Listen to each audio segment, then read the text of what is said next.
नमस्कार, स्वागत है झारखंड की फटाफट ताजा बड़ी खबरों में। इस वीडियो में देखेंगे झारखंड की तमाम बड़ी अपडेट, काम की खबरें। आगे बढ़ने से पहले एक छोटी सी रिक्वेस्ट, अगर आपने अभी तक इस चैनल को सब्सक्राइब नहीं किया है तो चैनल को सब्सक्राइब कर वीडियो को लाइक कर दीजिए। आज की सबसे पहली और बड़ी खबर, झारखंड के पूर्व विधायक अमित महतो और उनकी पत्नी ने दिया पार्टी से इस्तीफा। झारखंड मुक्ति मोर्चा के पूर्व सिल्ली विधायक अमित महतो और उनकी पत्नी सीमा महतो ने पार्टी की प्राथमिक सदस्यता से इस्तीफा दे दिया है।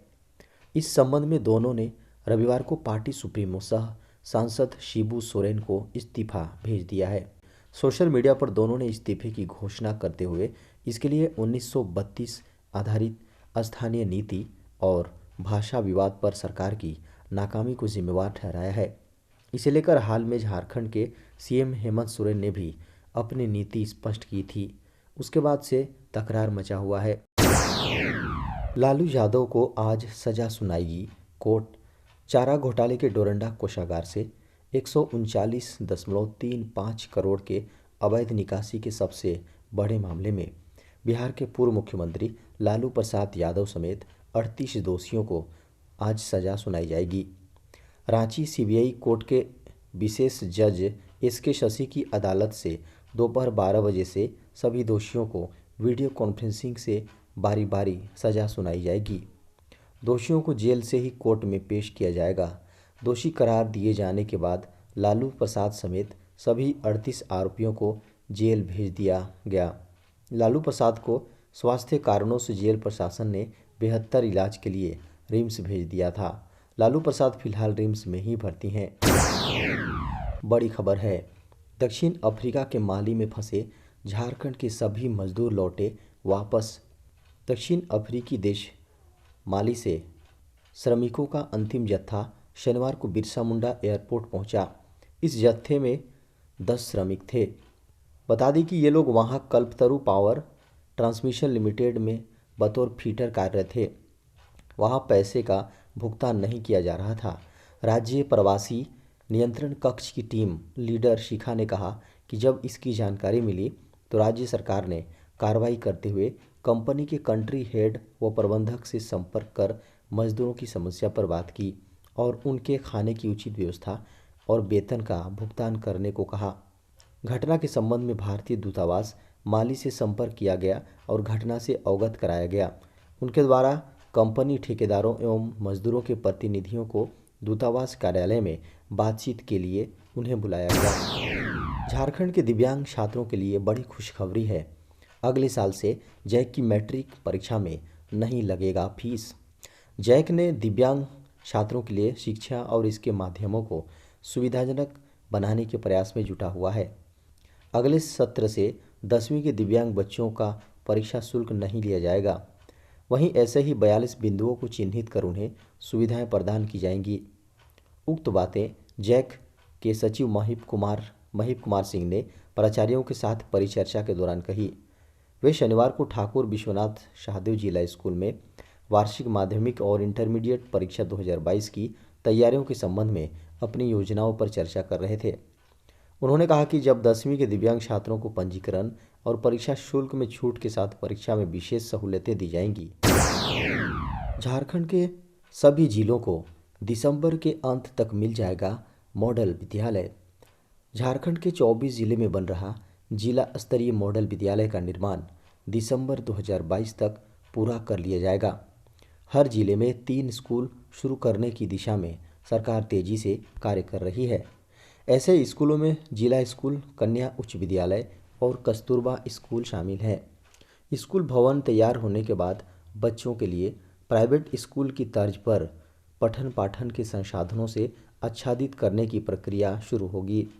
इसके बाद राज्य सरकार प्रखंड स्तर पर बनने वाले 325 मॉडल स्कूल का निर्माण कार्य शुरू करेगी, ताकि शिक्षा के विभिन्न मानकों और उत्कृष्ट आधारभूत संरचना के साथ आने वाले वर्षों में इन स्कूलों को विकसित किया जा सके। बड़ी खबर है, 12 मार्च तक ऑनलाइन कराएं driving licence. Jharkhand driving licence से जुड़ी एक अहम खबर सामने आई है। इसके तहत राज्य के पुराने ड्राइविंग लाइसेंस धारकों को लाइसेंस ऑनलाइन कराने का अंतिम मौका दिया गया है। परिवहन विभाग ने झारखंड समेत देश के सभी जिलों के डीटीओ को कहा है कि हस्तलिखित डीएल को जल्द से जल्द ऑनलाइन करें। इस नियम के तहत जिन वाहन मालिकों के पास लाइसेंस बुकलेट और हस्तलिखित फॉर्म या बुकलेट की तरह जारी किया गया है, सभी से ऐसे ऑनलाइन कराने को कहा जा रहा है। इसके लिए परिवहन विभाग ने कहा कि बैकलॉग एंट्री का प्रावधान भारत सरकार के सारथी वेब पोर्टल पर 12 मार्च तक ही उपलब्ध रहेगा। ऐसे में उन लोगों से 12 मार्च को शाम 4 बजे तक जिला परिवहन कार्यालय में मूल लाइसेंस के साथ ऑनलाइन एंट्री कराने को कहा गया है। मार्च में 13 दिन बंद रहेंगे बैंक। आरबीआई की ओर से जारी किए गए इस लिस्ट के अनुसार मार्च 2022 में कुल 13 दिन बैंक बंद रहेंगे। मार्च महीने में बैंकों की कुल 13 दिन की छुट्टियों में 4 छुट्टी रविवार के हैं। इसके अलावा इनके कई छुट्टियां लगातार भी पड़ने वाली हैं। लेकिन इसके साथ ही ये जान लें कि कई छुट्टियां ऐसी भी हैं जो पूरे देश में एक साथ नहीं पड़ेंगी, यानी पूरे देश में एक साथ 13 दिन बैंक बंद नहीं रहेंगे। आरबीआई की वेबसाइट पर दी गई अवकाश की सूची के अनुसार ये छुट्टियां अलग अलग राज्यों में हैं।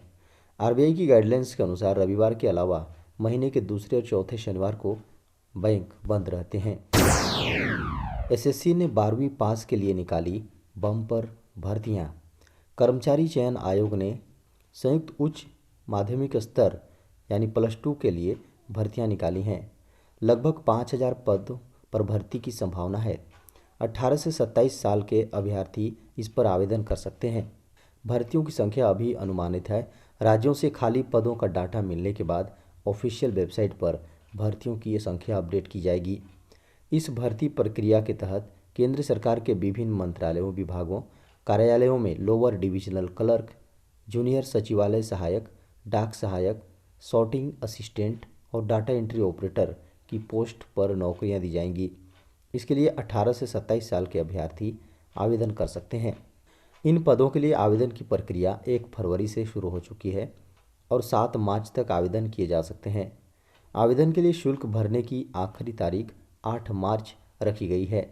वहीं चालान के जरिए पेमेंट 10 मार्च तक किया जा सकता है। आवेदन फॉर्म में गलती को सुधार के लिए विंडो ऑनलाइन करेक्शन चार्ज जमा कराने की आखिरी तारीख 11 से 15 मार्च की रात 11 बजे तक रहेगी। आवेदन फीस 100 रुपये है। यूक्रेन में रह रहे भारतीय छात्र जल्द से जल्द छोड़ें देश। यूक्रेन की राजधानी कीव में भारतीय दूतावास की ओर से वहां रह रहे भारतीयों के लिए एडवाइजरी जारी की गई है। कहा गया है कि यूक्रेन में वर्तमान परिस्थितियों को देखते हुए सभी भारतीय छात्रों और नागरिकों को सलाह दी जाती है कि वे फिलहाल यूक्रेन छोड़ दें। भारतीय दूतावास की ओर से कहा गया कि कॉमर्शियल फ़्लाइट और चार्टर फ्लाइट्स उपलब्ध हो सकती है। भारतीय छात्रों को सलाह दी जाती है कि वे चार्टर्ड फ्लाइट के अपने कॉन्ट्रैक्टर से लगातार कॉन्टैक्ट में रहें। साथ ही दूतावास के फेसबुक, वेबसाइट और ट्विटर पर अपडेट के लिए बने रहें। बता दें कि यूक्रेन के लगभग 18,000 भारतीय छात्र फंसे हैं। इनमें से ज़्यादातर वहां मेडिकल की पढ़ाई करने गए छात्र हैं।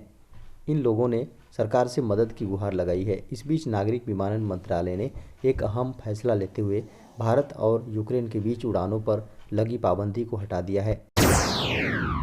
कोरोना के मामलों में कमी के मद्देनज़र चुनाव आयोग ने स्टार प्रचारकों की संख्या तत्काल प्रभाव से बहाल करने का फैसला लिया है।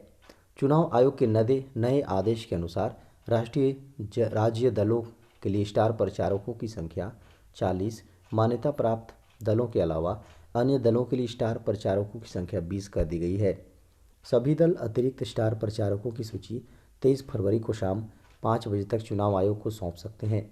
बता दें कि अक्टूबर 2020 में चुनाव आयोग ने राष्ट्रीय और मान्यता प्राप्त दलों के लिए स्टार प्रचारकों की संख्या 40 से घटाकर 30 कर दी थी, जबकि गैर मान्यता प्राप्त दलों के लिए स्टार प्रचारकों की संख्या 20 से घटाकर 15 कर दी गई थी। झारखंड में 1 जुलाई से पूरी तरह से प्रतिबंधित होगा सिंगल यूज प्लास्टिक। झारखंड में सिंगल यूज प्लास्टिक 1 जुलाई से पूरी तरह से प्रतिबंधित किया जाएगा। सिंगल यूज प्लास्टिक के साथ ही थर्मोकोल के इस्तेमाल पर भी रोक लगाई जाएगी। केंद्रीय प्रदूषण नियंत्रण बोर्ड के इस निर्देश पर अमल करते हुए झारखंड राज्य प्रदूषण नियंत्रण बोर्ड ने इसको लेकर नोटिस जारी करने की प्रक्रिया शुरू कर दी है।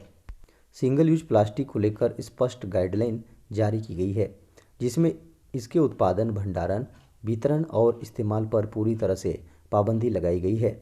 1 जुलाई तक की समय सीमा इसके लिए निर्धारित की गई है कि ताकि इससे जुड़े सभी पक्ष अपने स्टॉक को ख़त्म कर दे। जाहिर है कि 30 जून या इससे पहले सिंगल यूज प्लास्टिक से पूरी तरह से मुक्ति पानी होगी। सिंगल यूज प्लास्टिक पर्यावरण को काफ़ी नुकसान पहुंचा रहे हैं। इन्हें आसानी से नष्ट नहीं किया जा सकता और न ही इसे रिसाइकलिंग किया जा सकता है। वैसे तो सिंगल यूज प्लास्टिक के दायरे में बहुत कुछ आता है, लेकिन मोटे तौर पर प्लास्टिक के झंडे, candy stick, ice cream stick, thermocol, plastic stick वाले ईयरबड, गुब्बारे में लगने वाले प्लास्टिक स्टिक आदि को सख्त पाबंदी के दायरे में लाया जाएगा।